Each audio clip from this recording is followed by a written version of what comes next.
executive platinum, emerald, sapphire. Hi, everyone, and welcome to another edition of Crew Travel right here on Yachting International Radio. My name is Ria. I am your host, and I'm pleased to welcome back the zany Lee Harris. How are you? I'm very good, thanks, Ria. How are you today? Great, great. Well, you know what? It's turning into an okay week for travel this week, is it not? It has been, yeah. I think this is going to be 2 weeks in a row where it's not going to be too bad anyway. That's a positive in my eyes. It is, and I just knocked on wood if you didn't notice, because, you know, I think the last time we did that, the next week was like hell on earth and worse than even at the beginning. So we can't be saying that stuff, Lee, without knocking on a lot of wood. That's pretty solid too, there.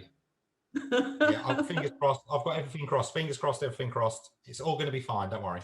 Brilliant. And I've got to mention that Crew Travel is brought to you by Blue Marine Travel, who haven't lost a passenger since Lee was born back in the 70s. Top job. Yep, spot on. Yeah. Well, and you've got to keep that up, eh? We're putting all our trust in you there, Lee. We're doing our best, I tell you. It's hard work, but we are doing our best. Especially in today's day and age, when flights are open, flights are shut, flights are open, flights are shut, canceled, rebooked, and yeah. So you've been doing a pretty good job. Nobody could do it quite like you guys could. So what's going on in Australia at the moment? Yeah, so following a deal with the Australian government, Qantas are going to be adding to their repatriation flight offerings. A year after Australia closed its border, over 40,000 citizens still remain stranded overseas. But Qantas, working directly with Australia's Department of Foreign Affairs and Trade, they are trying harder than ever to get people home. As we know, Qantas have been running the repatriation flights for much of last year, but the schedule has largely been thin on the ground, to say the least. But the opening of more quarantine beds will see the number of repatriation flights increase. So over the next couple of months, the number of the flights being operated by Qantas will more than double to 20 a month, which is good news. Again, to register your interest and details for the repatriation flights, please go to www.covid19.dfat, that's dfat.gov.au/citizen information.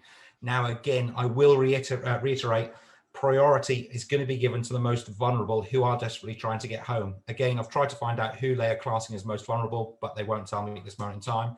So get your details on there, fingers crossed, hope for the best. And again, contact your marine travel provider and they will also help you out as much as they possibly can. And you'll make sure that we have those details for below the interview when it airs. We certainly will indeed. Yes, because I didn't even pick up my pen to try and write that down. I was too quick. I do apologize. I don't even think you're too quick. It's just that / / upside down / I mean, you know, really. The Philippines, what's happening over there? Yeah, so the Philippine government are temporarily limiting the number of inbound arriving passengers at Manila's international airport, now only allowing 1,500 per day. The daily passenger cap began on March the 18th and will run through until April the 19th. The cap will roughly half the number of inbound international passengers Manila's airport has been seeing each day prior to this. There has been no official word as to why they've halved the number, but cases of COVID have surged once more in the Philippines and Manila in particular. This move is seen as a direct action to combat the rising numbers. Philippine Airlines have also announced they're going to be cancelling several international flights over the next month, but they've not elaborated as to which flights will be cancelled and the reasons why. If anyone obviously is booked to travel on Philippine Airlines in the coming weeks, please keep in regular contact either with the airline directly or through your travel provider. Wow. You know, every time you hear the cases are rising again, your stomach just kind of drops. You think, please, when is this going to stop? Anyways, it is what it is. The UK, what's going on with the borders there?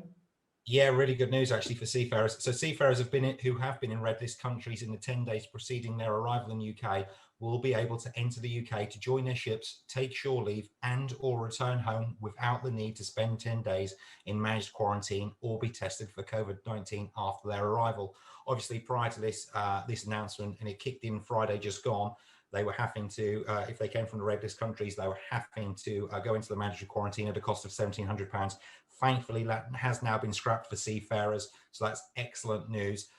Also, just to remind people that seafarers are also exempted from other restrictions for arriving in the UK, including self-isolation and the testing requirements at day 2 and day 8. And all the Border Patrol and all those people that are in the airports, they are aware of this now. So seafarers aren't sort of taking their life into their own hands when they rock up and show They their should be. Yeah, I mean, they should. I mean, they should be. Fingers crossed they are. What I would suggest to seafarers as well, obviously, if they are traveling, to make sure that they've got all their discharge books, their crew lists. But also, what I would do is go onto the UK government website. There is a bit on there which lists people who are exempted. If it was me personally traveling, I'd print it out and I'd carry it with me.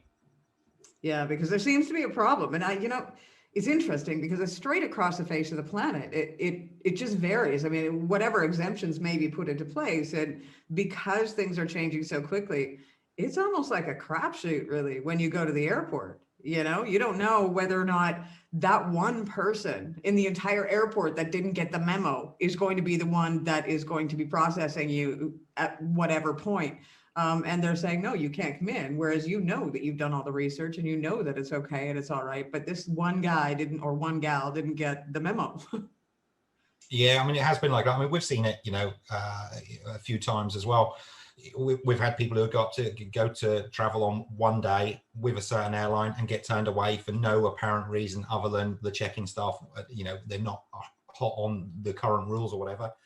They'd go back the next day, exactly the same flight number, exactly the same route, and they'd be able to get on the flight, So I have sympathy for the check-in staff. There's lots going on, daily changes, so it's difficult to keep abreast of everything, but, it can be extremely frustrating, especially if you're going to work or if you're trying to get home. I can imagine it's usually the front lines that are the last that are remembered, and those are usually the most important, no matter what business it is. So Exactly right. Get where they're coming from. Iceland, what's new there? Yeah, so Iceland has officially reopened its borders to all travellers who can prove they've been fully vaccinated against COVID-19.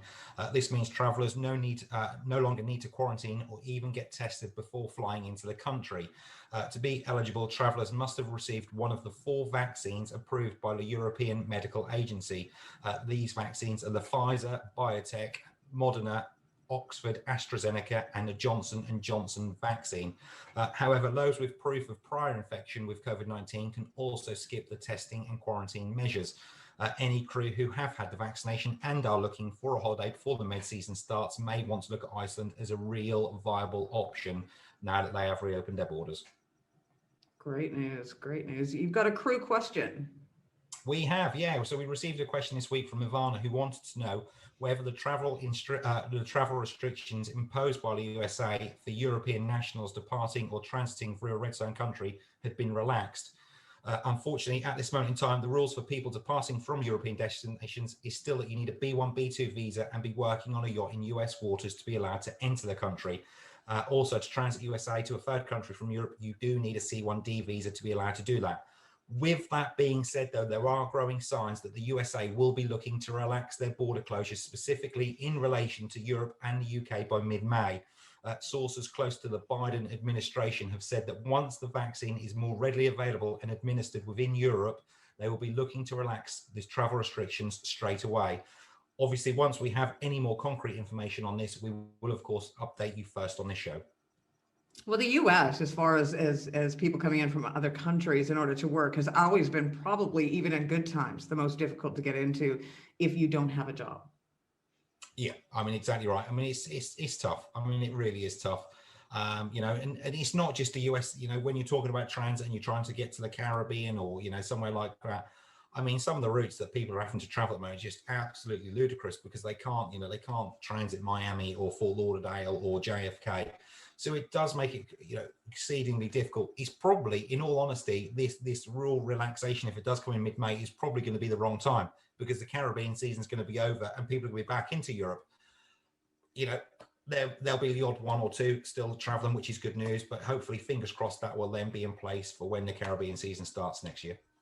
Are you still using the route through Canada? Has that still been closed off? No, we can't. No, unfortunately not. No, that's been closed off as well now. People entering Canada obviously have to do the minimum 3-day quarantine, and Air Canada actually stopped the route. Okay. I can't remember off the top of my head, Vancouver or Toronto through to the Caribbean. So that's been completely closed off now. So it is extremely difficult. Lots of overnights are needed on routes, and there are some weird and wonderful journeys, I've got to say. I can imagine it sometimes adds on like a day to the journey when it could have been just a 4 or 5 hour journey before. Exactly right. Where you'd find just the one transit point in the US, you're now looking at 3 or 4. That's the reality of the situation. Unfortunately, it's tough for a crew. Like you say, a 4 or 5 hour journey is now taking you 24, 30, 35 hours. It's tough, but I guess the good thing is that we're still getting people to where they need to go to, albeit on slightly funky routes. Well, I guess if you've got a job waiting for you at the end, it's well worth whatever time, and I guess it's more expensive as well, isn't it? Yeah, unfortunately so. Yeah, but prices. Yeah, I mean it's going to be more expensive if you've got to stop at 3 or 4 spots. But yeah, it is what it is. They need to get to work, and we're facilitating that. As best we can. So it is what it is. Well, Lee, once again, I thank you so much for your time, and every single week we are glad to have you here because it is an ever-changing industry at this moment, and we are heading into another season in the Mediterranean. As you said, the Caribbean is starting to close up. So it's going to be a whole new set of issues coming around in the next few weeks. It is, yeah. It's going to be more fun times as in Europe, especially. Yeah, I'm sure people have heard the news that they're now worried about a third wave hitting. So it's, if it does, it's not going to be the right time. So it's going to make it all that more difficult once more. But we've survived a year. It's been tough getting people to, and the crew, getting to and from work. It's obviously been tough, but we'll get through it. It is what it is. We'll get through it, and hopefully at some point this is all going to seem a distant memory. We were saying that this time last year. I remember that. We thought by this time this year that everything would be all done and dusted and we'd be good to go in our immediate society. But some things tend to hang around longer than others. Yeah, let's keep our fingers crossed. This time next year, then we won't be saying the same thing.